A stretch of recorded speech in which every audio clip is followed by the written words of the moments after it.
Have you ever felt that feeling? The one where your hand slips into your pocket, searching for something, anything, and finds nothing but air. That feeling of emptiness. How it can make you feel small, weak, almost invisible. Today, I want to share a story with you. It's about a boy whose pockets were always empty, but whose courage, whose spirit, was fuller than you can imagine. This is the story of Ahmed, the boy with empty pockets. Our story begins in the quiet moments just before dawn. The night hasn't quite surrendered to the day, and a pale, milky light is just starting to seep into the sky. In a cramped, narrow street, inside a small house built from rough, unfinished bricks, a young boy is already awake. His name is Ahmed. The house is still, wrapped in a deep silence, broken only by the soft, rhythmic coughing of his mother. She's huddled by the old clay stove, trying to heat a small pot of water. Instinctively, Ahmed slides his hand into his pocket. It's a familiar ritual,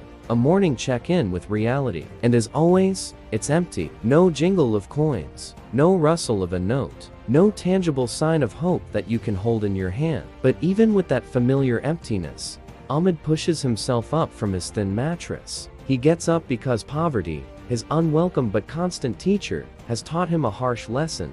Sleeping doesn't solve problems. Staying in bed doesn't fill an empty stomach.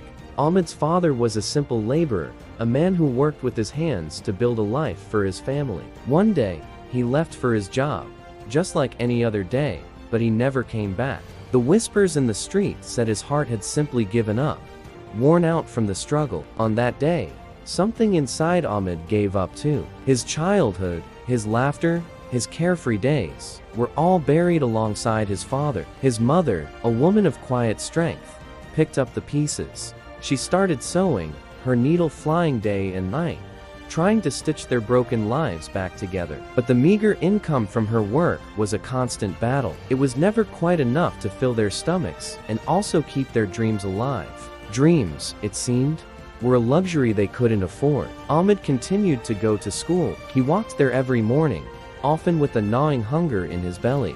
At lunchtime, when the other children would excitedly open their lunchboxes, revealing colorful and delicious meals, Ahmed would quietly lower his gaze. If anyone asked, he would manage a small, brave smile and say, "I'm not hungry today."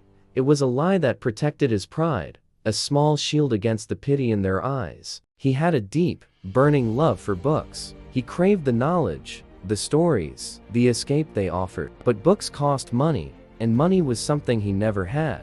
So he found another way. He would scavenge through the local junk shop, rescuing torn, discarded books that no one else wanted. At night, when the house was dark and his mother was asleep, he would sit under the dim glow of a streetlight, a lone figure poring over the tattered pages. His mother would often find him there, her heart aching. "Son," she would plead softly, "you'll ruin your eyes." He'd look up, his own eyes shining with a light far brighter than the street lamp, and smile. "Mother," he'd say, "dreams are seen best in the dark."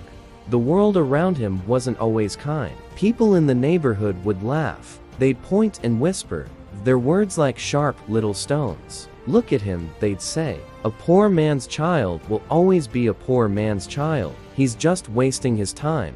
But Ahmed remained silent. He didn't argue. He didn't fight back. He held his head high and let their words wash over him, because deep down, he knew something they didn't. He knew that some answers aren't given with words. They're given by time. After finishing the 10th grade, Ahmed had to make a difficult choice. He left school, but he didn't leave his dreams behind. He found a job at a local shop, working from morning till night. He swept floors, stocked shelves, ran errands, anything he was asked to do. He worked harder than anyone else, and he remained patient, saving every single coin he could. He believed his hard work would eventually be rewarded.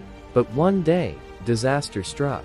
He was falsely accused of something he didn't do. There was a misunderstanding, a misplaced item, and the owner, without listening to his side of the story, fired him on the spot. That night, the weight of the world crashed down on Ahmed. He went home, the silence of the small brick house amplifying his despair, and he cried. He cried for the injustice, for his lost job, for the seemingly endless cycle of hardship. His mother found him, her own heart breaking to see him so defeated. She gently held his head in her lap, stroking his hair, and whispered, "Son, listen to me. God doesn't test empty hands. He tests empty hearts. Your hands may be empty now, but your heart is full of goodness. Don't let it become empty too." Her words were like a healing balm. The next morning, Ahmed woke up with a renewed sense of purpose. He took the small amount of money he had saved and set up a tiny stall on the side of the road. A small, wobbly table with a hand-painted sign, "Mobile Repair." In the beginning, no one came. People walked by, barely giving him a second glance. The days were long and discouraging, but Ahmed didn't give up. He sat there, day after day, waiting. Then, one person stopped. An old man with a cracked phone screen. Ahmed fixed it carefully, skillfully, and charged him a fair price. The old man was pleased. The next day, he sent his friend. And so it began. One customer turned into two. Two turned into four. His honesty was his best advertisement. His skill was his reputation. Word started to spread.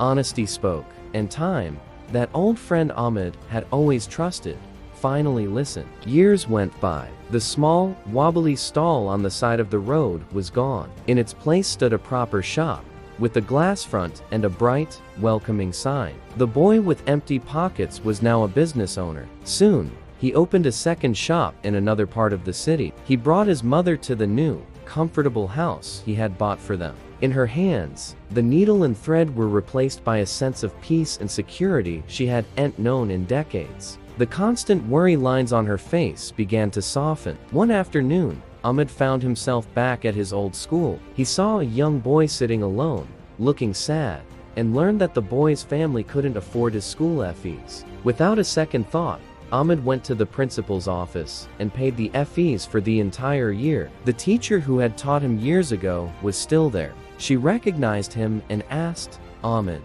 why did you do that? You don't even know the boy." Ahmed looked at her, and a gentle smile touched his lips. "I do know him," he said softly, "because I know exactly how an empty pocket feels. I know the shame of not having what others have. And I know that sometimes, all it takes is one person to believe in you, to give you a chance." You see, this story doesn't really have an ending. It has a new beginning. Ahmed's story teaches us a powerful truth. Poverty itself isn't a crime. It's a circumstance. The real crime is giving up. The real failure is letting your circumstances define you. An empty pocket is a temporary problem. With hard work, with courage, with time, it can be filled. But an empty mindset, a heart that has given up, a spirit that has been defeated, that can stay empty for a lifetime. So the next time you feel that emptiness in your own pocket, remember Ahmed. Remember that your real wealth isn't what you carry in your hands, but the fire you carry in your heart. Thank you so much for watching and for being part of this journey. If this story touched you, please consider liking the video and subscribing to the channel for more content like this. Your support means the world. We'll see you in the next one.